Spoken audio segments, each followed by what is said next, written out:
Ji Suman Good madam. morning, students. Good morning, sir. Good morning, students. Good morning, ma'am. Myself, Dr. Suman. Today we will teach about our constitution. जैसे कि first class में हमने पढ़ा था कि बेटा constitution क्या होता है, हमारा संविधान क्या होता है. Now we will start about the जो articles our constitution which are taken from other constitution, यानी कि जो जो हमारे संविधान में अनुच्छेद हैं वो हमारे कहाँ कहाँ के संविधान से लिए गए हैं, कौन कौन से देश से लिए गए हैं. जैसा कि मैंने आपको पहले ही बताया था कि जो हमारा कॉन्स्टिट्यूशन है उसको ए बैग ऑफ बोरोइंग कहा जाता है, यानी कि हमने सारी चीजें उधार में ली हैं. बोरो करना क्या होता है बेटा? दूसरों से लेना. तो हमने हमारे संविधान में कुछ चीजें इंग्लैंड से ली हैं, कुछ आयरलैंड से ली हैं, कुछ अमेरिका से ली हैं और कुछ ब्रिटेन से ली हैं, कुछ साउथ अफ्रीका से ली हैं. और जो मेन है बेटा वो हमारा गवर्नमेंट ऑफ इंडिया एक्ट 1935 वाला जो एक्ट था हमारा, ये एक्ट हमारा बिफोर जो हमारा इंडिपेंडेंस था तब ये एक्ट बना था. यानी कि जब हमारा देश आजाद नहीं हुआ था 1935 ईस्वी में हमारा एजुकेशन से रिलेटेड एक एक्ट पास हुआ था और उस टाइम पे ये माना गया था कि इंडिया में एजुकेशन होना बहुत जरूरी है, क्योंकि इससे पहले जो लॉर्ड ब्रिटेन थे या फिर लॉर्ड वेल्जली थे, इन सब ने क्या किया कि हमारे देश में वो इस तरह की एजुकेशन देना चाहते थे कि सिर्फ एक क्लर्क ही तैयार कर सके, यानी कि जो इंडिया के लोग थे उनको वो ज्यादा से ज्यादा एजुकेशन नहीं देना चाहते थे. तो सिर्फ इतनी एजुकेशन वो हम इंडियंस को देना चाहते थे कि जो हमारे पढ़े लिखे क्लर्क ही बन सके, हमारा देश आगे तरक्की ना कर सके. लेकिन जो 1935 वाला जो एक्ट था, अधिनियम 1935 था, इसके तहत हमारे जो शिक्षा का क्षेत्र है उसके अंतर्गत बहुत अधिक परिवर्तन हुआ और बहुत ज्यादा 75% जो हमारा था संविधान में इसी को लिया गया है, इसी के आर्टिकल्स को फॉलो किया गया है. तो today we will teach about the constitution. तो हमारा संविधान में ये क्वेश्चन बार बार बनता है बेटा, पहले भी आया हुआ है हमारा पेपर में कि वह our constitution is called the bag of borrowing, यानी कि हमारा जो संविधान है उसको उधार का थैला क्यों कहा गया है. हमारे संविधान को उधार का थैला क्यों कहा गया है? तो सबसे पहले हम इसी के बारे में बताएंगे कि क्यों कहा गया है हमारे संविधान को उधार का थैला. तो सबसे क्यों कहा गया है? क्योंकि बहुत सारी चीजें हमने दूसरे देशों से ली हैं. जो अच्छी अच्छी चीजें हमें दूसरे देशों के संविधान में अच्छी लगी वो हमने अपने संविधान के अंतर्गत रखी हैं. तो सबसे पहले है हमारा England constitution. The England constitution is called the mother of our constitution या जननी ऑफ आवर कॉन्स्टिट्यूशन. क्यों कहा गया है? जो इंग्लैंड का जो संविधान है बेटा उसको हमारे संविधान की जननी कहा गया है. क्यों कहा गया है? क्योंकि उस टाइम पे जब हमारा देश गुलाम था या अंग्रेजों का हमारे देश पर राज था तो क्या था कि हमें बहुत सारी उनके अकॉर्डिंग ही एजुकेशन में जो परिवर्तन किए गए या जो एजुकेशन प्रणाली अपनाई गई वो इंग्लैंड के जो नेता थे या इंग्लैंड के जो शासक थे हमारे यहाँ पे, उन्हीं के तहत हमें एजुकेशन जो प्रोवाइड की गई. इसके बाद क्या था बेटा कि इसीलिए इंग्लैंड के कॉन्स्टिट्यूशन को the mother of our constitution कहा जाता है, क्योंकि हमारे संविधान के निर्माण में इंग्लैंड के संविधान की बहुत सारी चीजों को लिया गया है. तो सबसे पहले हम अपने संविधान की तरफ जाते हैं. फर्स्ट आपका नेहरू रिपोर्ट ऑफ 1928. तो जो 1928 में, आप कुछ स्टूडेंट हमारे यहाँ एसएसटी वाले भी होंगे बेटा जिन्होंने एसएस पढ़ी हुई है, तो वो सब जो हमारा जो फ्रीडम फाइटर थे उनके बारे में, या फिर हमारे संविधान के बारे में, उन सबको बहुत नॉलेज होगा। तो सबसे पहले क्या था कि नेहरू रिपोर्ट आई थी 1928 में। वो रिपोर्ट क्या थी? इसको क्रिप्स मिशन कहा जाता था।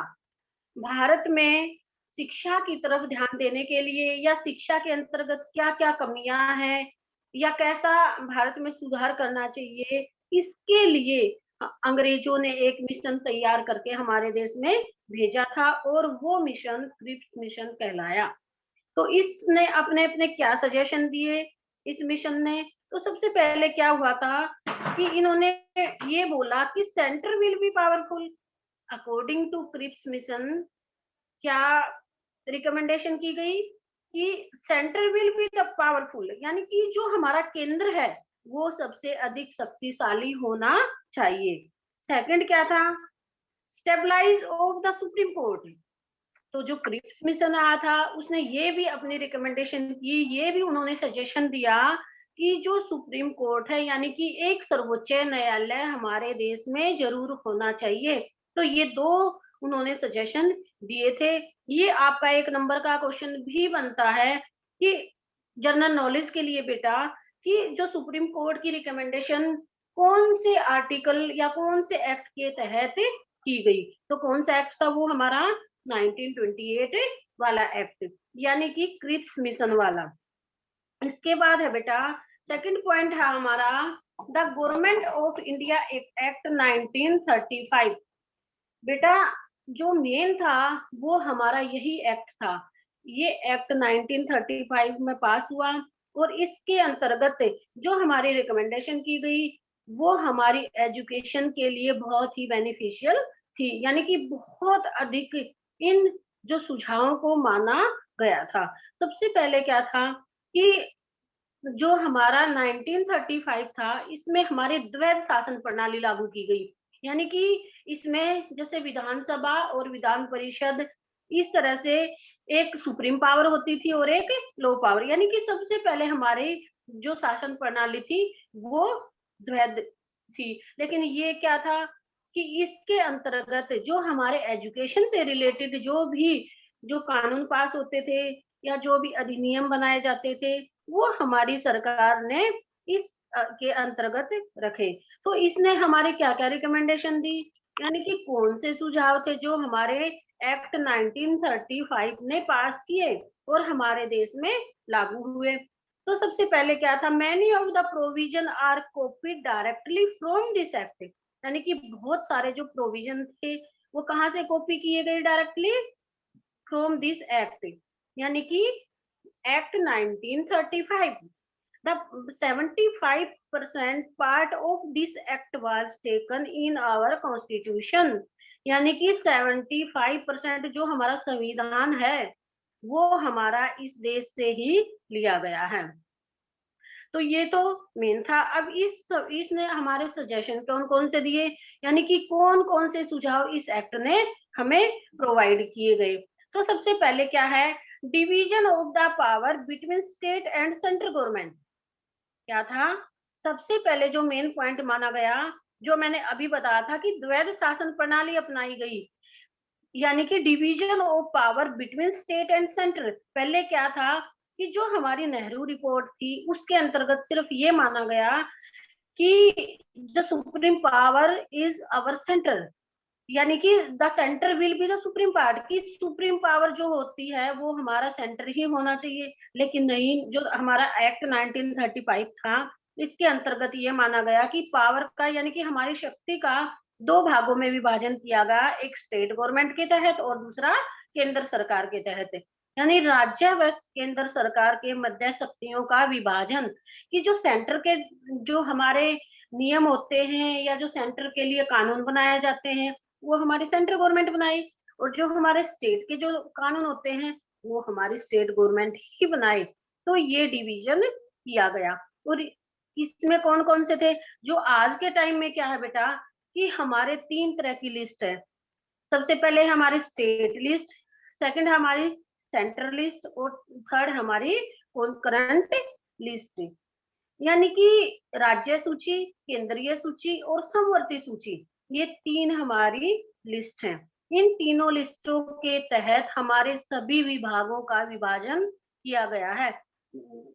All the department are divided according to this या अकॉर्डिंग दीज लिस्ट। यानी कि स्टेट गवर्नमेंट हमारे जितने, जैसे हमारे देश में जितनी भी स्टेट हैं, चाहे वो 29 स्टेट हैं, उसमें से चाहे बिहार है, हरियाणा है, पंजाब है, राजस्थान है, उन सब के लिए जो कानून बनाए जाते हैं वो कौन बनाती है? हमारी सेंट्रल गवर्नमेंट। अगर हमारे यहाँ पे सपोज जैसे आपका हमारा केंद्रीय सरकार का है, तो सेंट्रल गवर्नमेंट के सीबीएसई के तहत जो हमारे रूल बनाए जाते हैं और उन्हीं को फॉलो किया जाता है। और स्टेट जो गवर्नमेंट है, तो हमारा जो एससीईआरटी को ही फॉलो किया जाता है। यानी कि बिहार राज्य में हमारा बिहार की जो गवर्नमेंट है वही हमारे सभी कानून बनाती है, चाहे वो एजुकेशन से रिलेटेड हो, चाहे वो मिलिट्री से रिलेटेड हो। सॉरी, मिलिट्री हमारी सेंट्रल गवर्नमेंट के तहत ही आती है बेटा, लेकिन जो स्टेट गवर्नमेंट के, जैसे आपकी पुलिस है, वो स्टेट गवर्नमेंट के तहत आती है, तो वो अपनी राज्य सरकार अपने अनुसार उनके लिए कानून बना सकती है। सेकंड लिस्ट हमारी सेंट्रल लिस्ट। जो हमारी सेंट्रल लिस्ट होती है यानी कि केंद्रीय सूची, इसमें हमारे उन सभी डिपार्टमेंट्स को, उन सभी विभागों को रखा जाता है जिसके कानून हमारी सेंट्रल गवर्नमेंट ही बनाती है। जैसे आज ये जो हमारा दिल्ली है, दिल्ली के जो जितने भी नियम या कानून, जैसे हमारी पुलिस है दिल्ली की, वो हमारी दिल्ली के अंतर्गत नहीं आती, वो हमारी सेंट्रल गवर्नमेंट के तहत ही आती है। सेंट्रल गवर्नमेंट ही उनके ऊपर हर तरह से रूल बनाती है। इसके बाद हमारी कॉन्करेंट लिस्ट यानी कि समवर्ती सूची। इसमें हमारा अभी अभी कुछ चेंजेस किए गए हैं और हमारे लिए सबसे जो इम्पोर्टेंट है वो है हमारी कंकरेंट लिस्ट। यानी कि जो कॉन्करेंट लिस्ट है, इसमें हमारे एजुकेशन को रखा गया है, हमारा शिक्षा विभाग, हमारा वन विभाग और हमारा जो आपदा, वो आपदा यानी कि किसी भी तरह की कोई भी हमारे यहाँ पे जैसे कोई भूकंप आ जाता है या किसी भी तरह की कोई महामारी आ जाती है, तो वो सारी हमारी कंकरेंट लिस्ट में ही रखा जाता है। कई बार ये क्वेश्चन भी आता है, ये जनरल नॉलेज का क्वेश्चन है, जैसे आपका एचटेट या सीटेट होता है तो उसमें ये पूछा जाता है, ये मेन इंपॉर्टेंट क्वेश्चन है बेटा, कि हमारी एजुकेशन को कौन सी लिस्ट में रखा गया है, यानी कि हमारी शिक्षा कौन सी सूची के तहत आती है, कौन सी सूची में रखी गई है, तो वो है हमारी कॉन्करेंट लिस्ट यानी कि समवर्ती सूची। तो इस तरह से जो यही जो हमारा डिवीजन है वो आज भी फॉलो होता है, यानी कि state government, state list, central list और हमारी कॉन्करेंट लिस्ट, राज्य सूची, केंद्रीय सूची और हमारी समवर्ती सूची, इसी पर आधारित है। शिक्षा हमारी जो समवर्ती सूची है उसके अंतर्गत ही आती है। अब थर्ड है हमारा जो हमारा जो एजुकेशन का, पहले बेटा एजुकेशन को सेंट्रल गवर्नमेंट के तहत माना जाता था, लेकिन अब क्या है कि एजुकेशन पे बहुत सारे ऐसे कानून होते हैं जो स्टेट और सेंट्रल गवर्नमेंट ही उन पर डिसीजन लेते हैं। स्टेट के जो रूल होते हैं वो स्टेट डिसीजन लेता है, सेंटर के सेंट्रल गवर्नमेंट, और जो हमारी कंकरेंट लिस्ट है उस पे स्टेट और सेंट्रल गवर्नमेंट दोनों ही मिलके उस पर हर तरह के सुझाव देते हैं या कानून पास करते हैं, या फिर अपने जो रूल हैं उनको फॉलो भी इनके अकॉर्डिंग ही करवाया जाता है। ठीक है, तो इसके बाद जो हमारा ये एक्ट 1935 है बेटा, it it called the carbon copy of act 1935, यानी कि जो हमारा our constitution is called the carbon copy of act 1935। जो हमारा संविधान है उसको एक्ट 1935 की कार्बन कॉपी माना गया है। यानी कि जब 75% हमारे डिसीजन है, हमारी रिकमेंडेशन है, हमारे एक्ट हैं, हमारे रूल हैं, उसी पे आधारित है, तो इसी कारण जो act 1935 is called the carbon copy of our constitution. इसके बाद थर्ड है हमारा इम्पैक्ट ऑफ अमेरिकन कॉन्स्टिट्यूशन, यानी कि जो अमेरिका का संविधान है उसका हमारे संविधान पे क्या असर है या क्या अमेरिका के संविधान से हमने लिया है, कौन सी जो योजनाएं हैं, कौन सी रिकमेंडेशन है, कौन से एक्ट हैं जो हमने अमेरिका के संविधान से लिए हैं। सबसे पहले है बेटा प्रेम्बल।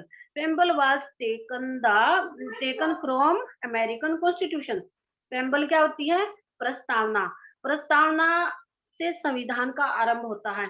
यानी कि जैसे आपने कभी भी सीबीएसई की बुक्स वगैरह देखी हैं, तो स्टार्टिंग में जो फर्स्ट पेज होता है बेटा, वो हिंदी या इंग्लिश में उसके ऊपर हमारी प्रेम्बल लिखी होती है, यानी कि हमारी प्रस्तावना लिखी होती है। उसमें ये माना जाता है कि हमारे संविधान के तहत हमें समानता, स्वतंत्रता और मौलिक कर्तव्यों के विषय में ये सारे के सारे अधिकार दिए गए हैं। यानी कि जो प्रेम्बल है वो मोस्ट इम्पोर्टेंट पार्ट होता है हमारे कॉन्स्टिट्यूशन का।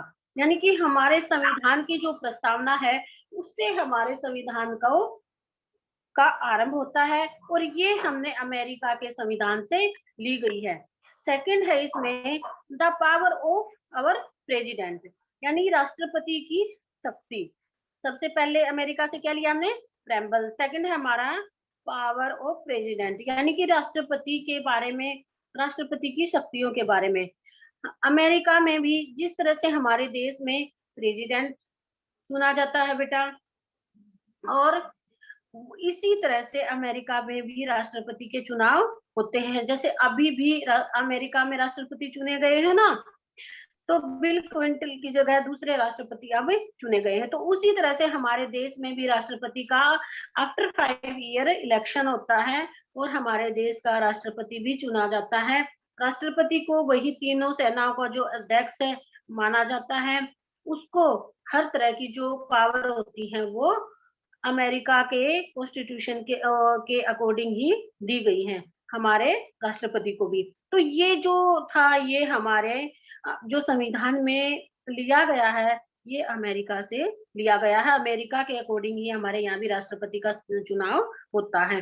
अब आपका चेंजिंग प्रोसेस, यानी कि संविधान के परिवर्तन की प्रक्रिया, यानी कि जो प्रोसेस है हमारे संविधान में, जैसे दोनों सदन मिलके लोकसभा एंड राज्यसभा, ये they will be decided about the rule our our constitution.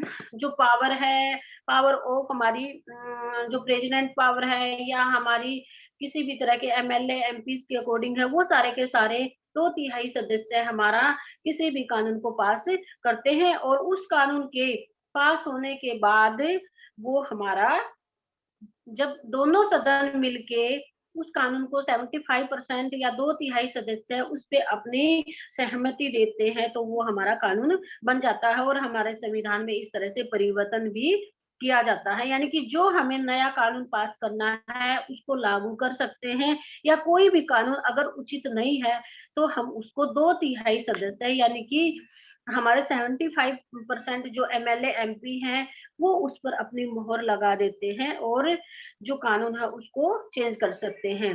The rule will be change, यानी कि कोई भी रूल है, कोई भी कानून है, वो बदला जा सकता है। ये कहाँ से लिया गया हमने? ये सारा अमेरिका के संविधान से हमने लिया है। मैं दोबारा रिपीट करती हूँ, कौन कौन सी चीजें ली गई हैं अमेरिका से? Our preamble, power of president और process of changing of our constitution. इसके बाद है बेटा फोर्थ पॉइंट है impact of constitution of England. जैसे कि मैंने पहले भी बताया था, England constitution is the mother या जननी ऑफ आवर कॉन्स्टिट्यूशन, कि इंग्लैंड के संविधान को हमारे संविधान की जननी या हमारे संविधान की माता कहा जाता है। तो इससे हमने क्या क्या लिया है वो अभी मैं आपको बताती हूँ। सबसे पहले क्या है बेटा, फर्स्ट पॉइंट है हमारा पार्लियामेंट सिस्टम, यानी कि संसदीय प्रणाली। पार्लियामेंट सिस्टम के विषय में आप सब जानते भी होंगे। The parliament is most powerful. जो संसद है वो हमारे यहाँ बहुत अधिक शक्तिशाली है बेटा। It has 2 part, Lok Sabha and Rajya Sabha, यानी कि लोकसभा और राज्यसभा इसके 2 सदन होते हैं। जो लोकसभा होती है उसके हम मेंबर 550 तक इसके मेंबर हो सकते हैं और at present time it has 545 member of our Lok Sabha. और जो राज्यसभा होता है, राज्यसभा का बेटा आफ्टर 6 ईयर, ओनली 6 ईयर के लिए चुना जाता है। आफ्टर 2 ईयर जो इलेक्शन होते हैं, यानी कि इसमें जो स्थायी सदन माना जाता है, यानी कि एक परमानेंट ये सदन होता है। और इसमें हर हर दूसरे साल जो सदस्य होते हैं उनको चुनकर भेजा जाता है। और 250 या 255 ही इसमें जो राज्यसभा के सदस्य हैं वो चुने जा सकते हैं। तो इस तरह से लोकसभा और राज्यसभा दो हमारे सदन माने गए हैं। और ये जो रिकमेंडेशन है वो हमने इंग्लैंड के संविधान से ली है। यानी कि जो इंग्लैंड का संविधान है, सबसे पहले वहां पे संसदीय शासन प्रणाली लागू हुई थी। यानी कि इसके बाद हमारे देश में भी संसदीय शासन प्रणाली लागू की गई है। और संसद में जो प्रस्ताव पास होता है या जो रूल बनता है उसको लागू किया जाता है। दोनों सदनों के सदस्य उसमें अपनी सहमति देते हैं, अपने हस्ताक्षर करते हैं और तभी कोई कानून पास होता है। अब सेकंड पॉइंट क्या है बेटा? रूल ऑफ लॉ, यानी कि कानून का शासन। अब पार्लियामेंट हमारी बनी है तो हमारा कानून भी हमारे पास होंगे और कानून के तहत ही हमारे देश में शासन चलाया जाएगा। क्यों? क्योंकि अगर बेटे कानून नहीं है, किसी भी तरह का रूल नहीं है, तो हमारे चारों तरफ अराजकता फैल जाएगी, चारों तरफ मिसबिहेवियर लोग करने लग जाएंगे। तो इसलिए जो आजकल क्या है कि आप देखो कितना अधिक हमारे देश में अराजकता फैल चुकी है। अब जो भी कानून बनाया जाता है, चाहे वुमेन को लेके बनाए या फिर चाइल्ड लेबर को लेके बनाया जाता है, तो बेटा अगर कानून नहीं होंगे तो 18 साल से कम या 14 साल से कम के बच्चे को जो हमारी फ्री और कंपलसरी एजुकेशन है वो भी इस कानून के तहत ही दी गई है कि 6 से 14 साल तक के बच्चे को फ्री और कंपलसरी एजुकेशन दी जाए। तो ये सारे क्या है? ये कानून बना दिए गए हैं। अगर इन कानून को कोई हनन करता है, यानी कि हमारे इन कानूनों को कोई छीनने की कोशिश करता है, तो हम क्या करते हैं कि इसके खिलाफ हम अपनी आवाज उठा सकते हैं। हम जो हमारा सर्वोच्च न्यायालय है या हमारा उच्च न्यायालय है, जो हमारी स्टेट गवर्नमेंट का जो न्यायालय होता है बेटा, वो हमारा उच्च न्यायालय है, वहां भी जाके हम अपनी आवाज उठा सकते हैं। न्यायालय के तहत, कोर्ट के तहत हमें हर तरह की फ्रीडम ये दी गई है कि हम अपना कोई भी कानून, अगर कोई हमारे कानून का हनन करता है तो हम अपना कोर्ट में जाके अपील कर सकते हैं और किसी भी तरह से उस वो कानून का हनन हम नहीं होने दे सकते हैं। तो ये क्या है कि ये सारे कानून हैं, यानी कि अगर हमारा जैसे हमें फंडामेंटल राइट्स जो दिए गए हमारे, उसके तहत जो हमारा आर्टिकल 14 है, ये हमारा समानता का अधिकार है, स्वतंत्रता का अधिकार है, जो भी है, एजुकेशन का है, right to education, right to freedom, right to equality. तो इस तरह से जो हमारी अधिकार, हमें मौलिक अधिकार दिए गए हैं बेटा, अगर हमें हमारे अधिकारों का कोई हनन करता है तब भी हम न्यायालय में जाके अपनी अपील कर सकते हैं। तो ये सारी की सारी चीजें हमें संसदीय ये जो इंग्लैंड का संविधान है इससे हमने ली गई है, यानी कि कानून के तहत ही हमारे देश में शासन चलता है। अब फिफ्थ पार्ट है बेटा, impact of constitution of Canada, यानी कि कनाडा के जो संविधान का है वहाँ का हमारे संविधान के ऊपर क्या प्रभाव है, या कौन सी चीजें हैं, कौन सी रिकमेंडेशन है, कौन से सजेशन है जो हमने कनाडा के संविधान से लिए हैं। तो सबसे पहले फर्स्ट है आपका यूनियन ऑफ स्टेट, यानी कि राज्यों का संघ। भारत में संघात्मक प्रणाली है। संघात्मक प्रणाली क्या होती है बेटा? कि बहुत सारे राज्य मिलकर एक हमारे देश में अपना शासन चलाते हैं। क्योंकि बेटा जो हमारी संसदीय प्रणाली है, जो पार्लियामेंट है हमारी, उसमें देखा होगा आपने कि जो हमारे 545 या 550 जो मेंबर इलेक्टेड किए जाते हैं, वो हमारी हर स्टेट से चुनकर आते हैं। चाहे वो हरियाणा है, पंजाब है, उत्तराखंड है, या बिहार है, या आपका झारखंड है, कहीं भी है, हर स्टेट से हमारे यहाँ पे एमएलए वगैरह चुनकर आते हैं। और वही लोग सब मिलकर क्या करते हैं, हमारे देश के शासन को चलाते हैं।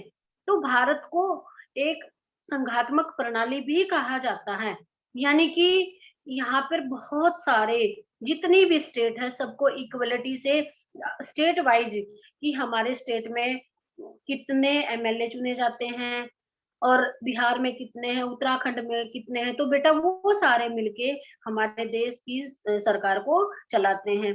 तो इसलिए भारत का जो संविधान है या भारत को, हमारे देश को संघात्मक राज्य भी कहा जाता है, यानी कि सभी संघों से, सभी स्टेट से हमारे यहाँ पे एमएलए या एमपीज इलेक्टेड किए जाते हैं और वो सब हमारे देश के शासन को या हमारी सरकार को चलाते हैं। तो ये हमने कहाँ से लिया, ये हमने कनाडा के संविधान से लिया।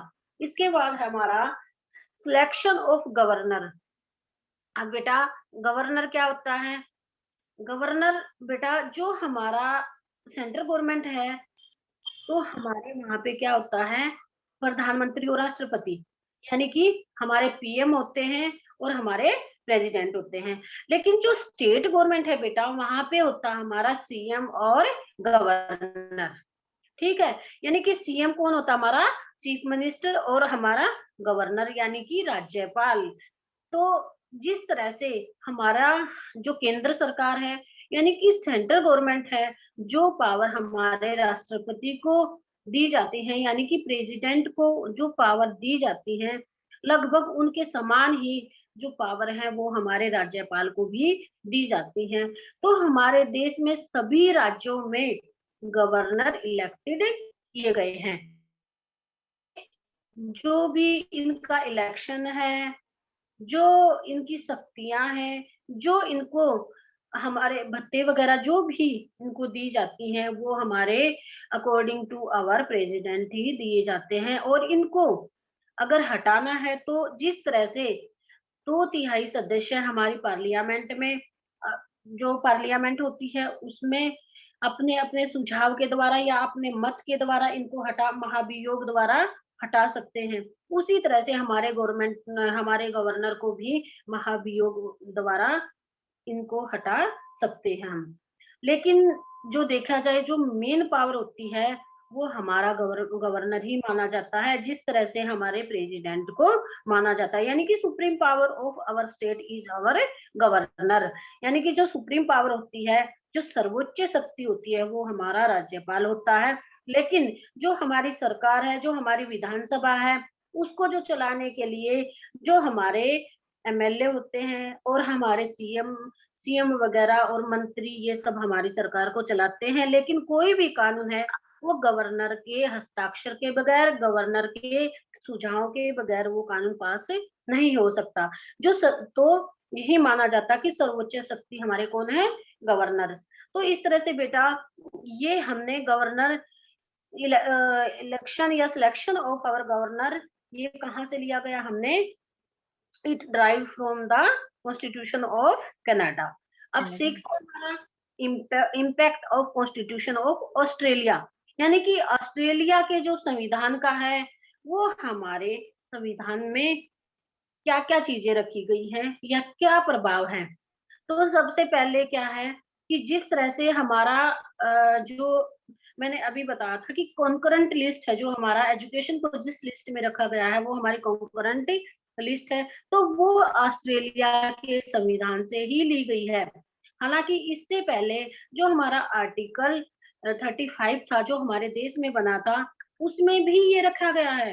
लेकिन ऑस्ट्रेलिया में फुलफिल जो पावर थी वो कॉन्करेंट लिस्ट को दी गई, यानी कि फुल फ्रीडम दी गई इसको, समवर्ती सूची को। तो उस सूची के तहत जो भी नियम होते थे या जो जिस तरह से उसमें बताया जाता था वो हमारे देश में ऑस्ट्रेलिया से लिया गया है। इसके बाद क्या है, provide the misconduct and incapability, यानी कि जो प्रोविजन है प्रमाणिक दुर्व्यवहार एवं अयोग्यता। जैसे मैंने अभी बताया था कि हमारे जो राज्यपाल हैं उनके ऊपर या जो हमारे प्रेसिडेंट हैं उनको जो हटाने की जो प्रोसीजर है या प्रक्रिया है उसको क्या करते हैं हम, उनको जो उनके प्रति दुर्व्यवहार या अयोग्यता यानी कि जो मिसकंडक्ट द प्रोवाइड, ये हमें प्रूव करना पड़ता है कि उनका दुर्व्यवहार है या उनके अंदर कैपेबिलिटी ये नहीं है या इनकैपेबिलिटी है। यानी कि ये जो इनको हटाने की जो प्रक्रिया है वो ऑस्ट्रेलिया के संविधान से ली गई है। किसी भी आज तक ये नहीं हुआ है, जैसे अभी अमेरिका में भी हुआ था, तो यानी कि किसी भी राष्ट्रपति के प्रति महाभियोग चलाया जा सकता है अगर उनका जो बिहेवियर है वो सही नहीं है, इनकैपेबिलिटी है, उनमें अयोग्यता है। तो ये प्रोविजन हमारा कॉन्स्टिट्यूशन ऑफ ऑस्ट्रेलिया से लिया गया है। तो इसके लिए सर्वोच्च न्यायालय का जो जज है उसको हटाने के लिए भी यही प्रक्रिया प्रयोग की जाती है। यानी कि जो जज ऑफ आवर सुप्रीम कोर्ट, यानी कि जो सुप्रीम कोर्ट का जज है, उसको भी बेटा हमें ये प्रूव करना पड़ता है, प्रूव्ड मिसकंडक्ट एंड इनकैपेबिलिटी, कि ये इनका दुर्व्यवहार है या इनकी अयोग्यता है। जब तक हम उसको प्रूव नहीं करेंगे तब तक उनको हम हटा नहीं सकते। और ये कानून ये कहाँ से लिया हमने? ये हमने ऑस्ट्रेलिया के संविधान से लिया गया है। इसके बाद क्या है बेटा, 7 पॉइंट हमारा इम्पैक्ट ऑफ आयरलैंड कॉन्स्टिट्यूशन, यानी कि आयरलैंड के संविधान से हमने क्या लिया है। तो जो हमारे नीति के निर्देशक सिद्धांत है वो हमने आयरलैंड से लिए गए हैं। तो इसमें क्या है बेटा कि जो हमारी राज्यसभा है, मैंने अभी बताया था कि 250 या 255 के जो मेंबर हैं वो चुने जाते हैं। उनमें क्या होता है कि जो 12 सदस्य होते हैं वो हमारे मनोनीत किए जाते हैं। यानी कि जो इलेक्टेड 12 मेंबर इन राज्यसभा, तो वो कौन से होते हैं? जैसे अभी हमारे लता मंगेशकर, सॉरी, ये क्या, सचिन तेंदुलकर को भी खेल के आधार पर यानी कि स्पोर्ट्स कोटे के तहत राज्यसभा का सदस्य चुना जाता है। तो बेटा जो इनमें से 10 जो होते हैं उनमें 2 एंग्लो ओरिएंटल भी होते हैं, यानी कि 12 सदस्य मनोनीत किए जाते हैं और बाकी सदस्य का चुनाव होता है। तो इनका जो election process of our president है वो भी हमने आयरलैंड के संविधान से ही ली गई है। यानी कि राष्ट्रपति के चुनाव की प्रक्रिया वो भी हमारे आयरलैंड के संविधान के अकॉर्डिंग ही फॉलो होती है। इसके बाद है नेक्स्ट पॉइंट हमारा इम्पैक्ट ऑफ फ्रेंच कॉन्स्टिट्यूशन, यानी कि फ्रांस के संविधान से हमने क्या लिया है। क्योंकि हमारा संविधान तो उधार का थैला माना जाता है कि हमारा कुछ है ही नहीं, हमने तो सब कुछ दूसरे देशों के संविधानों से लिया है। तो हमने फ्रांस से क्या लिया है? तो सबसे पहले क्या है, लिबर्टी और इक्वलिटी। जो मैंने स्टार्टिंग में बताया था कि हमारी जो प्रेम्बल है या जो हमारी प्रस्तावना है उसमें हमारा लिबर्टी और इक्वलिटी जो होती है, यानी कि सहिष्णुता एवं समानता। लिबर्टी क्या होती है बेटा? सहिष्णुता, और इक्वलिटी क्या होती है? समानता। यानी कि चाहे किसी हमारे देश में कोई भी व्यक्ति किसी भी धर्म का, जाति का या किसी भी संघ से संबंधित है, वो सारे के सारे समान होते हैं, उनके साथ किसी भी तरह का भेदभाव नहीं किया जाएगा। और ये कानून बना दिया गया, अगर किसी व्यक्ति के खिलाफ हम उसको जाति के आधार पर, उसके धर्म के आधार पर या उसके रंग के आधार पर अगर हम भेदभाव करते हैं तो इसके खिलाफ हम अपनी आवाज उठा सकते हैं और हम अपना डिसीजन जो है वो हमारे फेवर में ही, हम अपने संविधान या कोर्ट के तहत ही हम उसका डिसीजन हो सकता है। तो राइट टू इक्वलिटी, ये समानता का, ये नहीं कि कोई बच्चा उच्च वर्ग से संबंधित है, कोई निम्न वर्ग से संबंधित है, उनको एजुकेशन अलग दी जाए, दूसरे बच्चे को अलग, ये नहीं होगा। यानी कि संविधान के तहत सभी व्यक्ति समान समझे जाएंगे। अब नेक्स्ट पॉइंट है आपका इम्पैक्ट ऑफ जर्मनी कॉन्स्टिट्यूशन। तो जर्मनी के संविधान से क्या लिया बेटा हमने?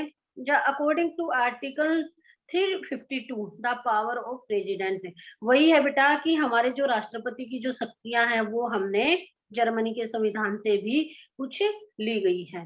तो ये सारी की सारी जो हमारे फंडामेंटल राइट्स हैं, यानी कि मौलिक अधिकार हमारे, जो आर्टिकल 14 से लेके आर्टिकल 24 तक, 28 तक है हमारे, तो वो सारे वो हमारे कहाँ से लिए गए हैं? वो कॉन्स्टिट्यूशन ऑफ अमेरिका, यानी कि अमेरिका के संविधान से हमारे लिए गए हैं। तो बेटा ये सारी चीजें थी कि कौन कौन से संविधान से हमारे देश के संविधान में क्या क्या चीजें इंक्लूड की गई हैं।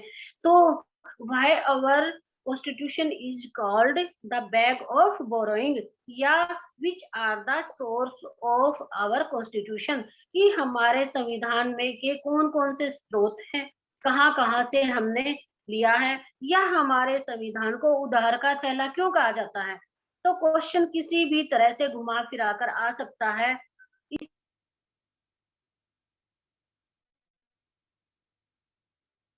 आपका